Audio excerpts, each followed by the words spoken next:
apa-apa tindakan lanjut untuk menuduh kami di mahkamah jika ada adalah penyalahgunaan kuasa kerana ia berlanggaran dengan perlembagaan dan kedaulatan undang-undang. Assalamualaikum warahmatullahi wabarakatuh. Salam sejahtera.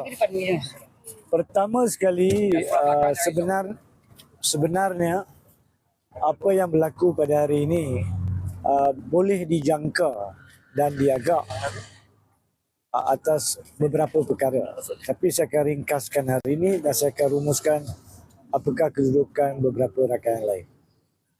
Pertamanya, kita semua tahu bahawa terdapat beberapa pihak yang telah salah tafsir sama ada secara sengaja maupun secara tidak sengaja berkaitan perjuangan gerakan ini dan tujuan himpunan tersebut.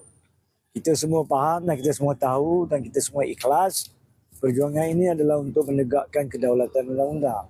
Tapi ada juga antara rakyat Malaysia yang sengaja ataupun tidak sengaja mengelirukan dengan membuat laporan kononnya ada hasutan untuk mencederakan keadaan orang-orang yang bukan Melayu. Padahal antara yang membuat pergerakan ini pun ada yang bukan Melayu. Jadi perkara ini boleh diagak. Dan apabila pihak polis telah mengarahkan untuk memberhentikan himpunan tersebut pada malam ini, yang mana seperti tuan-tuan dan puan-puan tahu, kami telah membuat suatu sidang media pada petang tadi, 3.30, 3.45, di mana kita telah pun menyatakan dengan jelas bahawa arahan tersebut sendiri adalah menyalahi perlembagaan dan perundangan. Dan pendekkan cerita, boleh lihat sidang media tersebut yang telah di-viral dalam Facebook dan YouTube. Kami telah merumuskan dan saya telah menyatakan dengan jelas bahawa sekiranya pihak polis masih nak meneruskan dengan arahan salah pihak Ketua Polis Negara tersebut, maka sila tangkap saya terlebih dahulu. Jadi atas perkara tersebut, semestinya pihak polis anggap mereka dicabar dan menerima cabaran tersebut dan telah juga menahan saya. Tapi Alhamdulillah, sebab perkara ini adalah perjuangan untuk menegakkan keluhuran perlembagaan dan kedaulatan undang-undang. Pejuang-pejuang sebenar tidak sepatutnya mencari alasan untuk mengelak daripada tindakan walaupun dia ini adalah penyalahgunaan kuasa. So di sini saya juga bersyukur ramai yang bersama kami yang ditahan sebenarnya adalah sejumlah 20 orang. 20 orang. Yang saya bersyukur bukan sebab mereka ditahan. Yang saya bersyukur sebab mereka mempunyai kegigihan dan kekuatan diri dan mental untuk menghadapi satu proses penahanan seperti yang berlaku.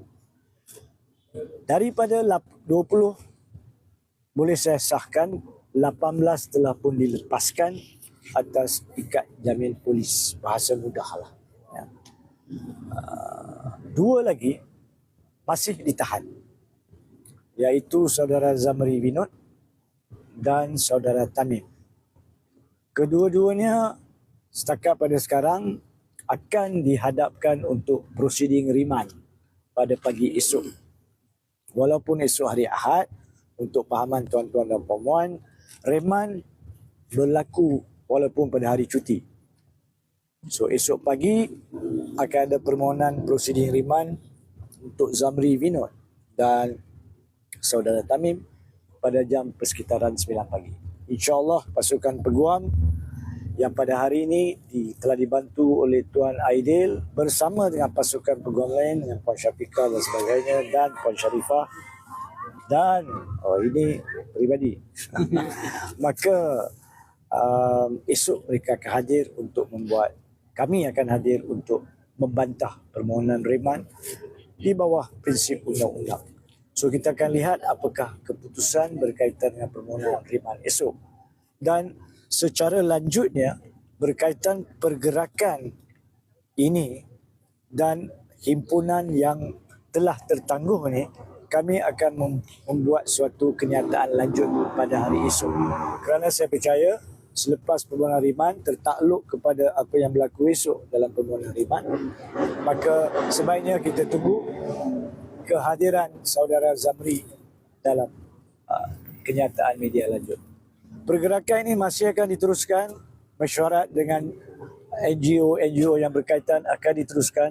Satu jawatan kuasa lengkap dengan struktur lantikan ketua, setiausaha dan sebagainya akan dibuat selepas ini. Pergerakan ini masih belum mempunyai ketua. Jadi banyak yang telah fitnah dan tuhmahkan di luar seolah-olah gerakan ini satu-satunya adalah Zamri Vinod. Zamri Vinod telah dilantik sebagai penyelaras himpunan yang sepatutnya berlangsung pada hari ini. Dan kemudian daripada itu, kita akan melantik struktur yang betul. So ini pun perlu dibetulkan kepada orang-orang yang tak faham bahasa Melayu di luar dan membuat pelbagai laporan polis yang palsu yang mereka tak tahu. Tapi tak apa, kami dah biasa. 35 tahun saya jadi peguam. Dah biasa. So insyaAllah kita hadapi perkara lain pada masa akan datang. Saya ucapkan ribuan terima kasih bagi pihak semua kami yang telah ditahan tadi dan yang masih ada di sana. Dan ini adalah contoh dokumen yang kami semua telah dilepaskan atas jamin polis. Jaminan polis section apa? Well, siasatan terhadap kami sebenarnya bagi tujuan rekod belum ditetapkan seksyennya lagi.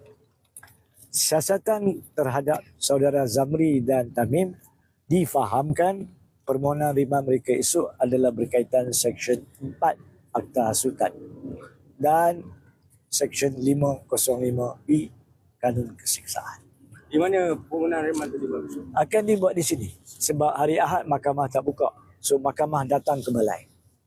So ada magistrate, tuan magistrate ataupun magistrate yang akan dibawa ke sini. So terima kasih semua. Adakah tindakan lanjut seperti saman? Baik, dari sudut diri saya, kami semua telah menghadapi rakaman percakapan di bawah Seksyen 112 dan saya telah mengambil kesempatan untuk menghuraikan segala apa yang saya perlu huraikan di dalam rakaman percakapan saya. Dan di situ antara lain saya telah menyatakan sebab antara soalan terakhirnya adalah apakah tuan akan bercakap di mahkamah. So saya telah memberitahu saya akan cakap apa yang saya nak cakap di mahkamah. Tapi selain daripada itu, saya akan memberitahu kepada mahkamah bahawa arahan untuk menghalang perhimpunan malam tadi,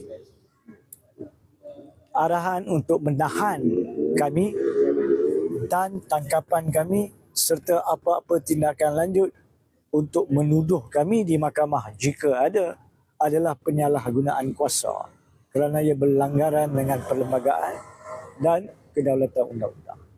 Pada masa yang sama, saya memegang hak untuk mengambil tindakan sivil dan tindakan administratif terhadap Ketua Polis Negara, terhadap Menteri Dalam Negeri Saifuddin Nasution dan Kerajaan Malaysia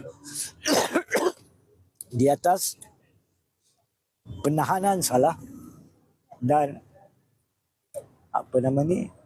penyalahgunaan kuasa dalam isu tahanan kami. Pasukan peguam akan juga dilantik untuk kesemua yang lain bagi tujuan perkara ini. Tapi itu urusan lanjut. Sekarang yang lebih penting adalah meneruskan gerakan untuk satu perjuangan yang betul dan yang tepat. Selain daripada itu, kita akan buat kenyataan lanjut esok nantilah. Ya. Komen Tuan Haji tentang perkataan Datuk Zainal Reja. Tentang Sahabat Tuan Haji, Datuk Zainal Reja yang meluahkan kenyataan beliau tidak berpuas hati dan akan mengambil tindakan kepada kerajaan Malaysia di atas hak rakyat Malaysia, hak himpunan itu diabaikan. ya, Alhamdulillah, satu kenyataan yang betul dan tepat dan saya berterima kasih sebab ini bukan sokongan terhadap peribadi kami. Ini adalah sokongan terhadap kesemua rakyat Malaysia yang menyertai perjuangan dan gerakan ini dan saya yakin ramai di luar yang akan bantu untuk memberi sokongan dan penyediaan untuk tindakan-tindakan lanjut yang akan diambil. So, sabar menunggu.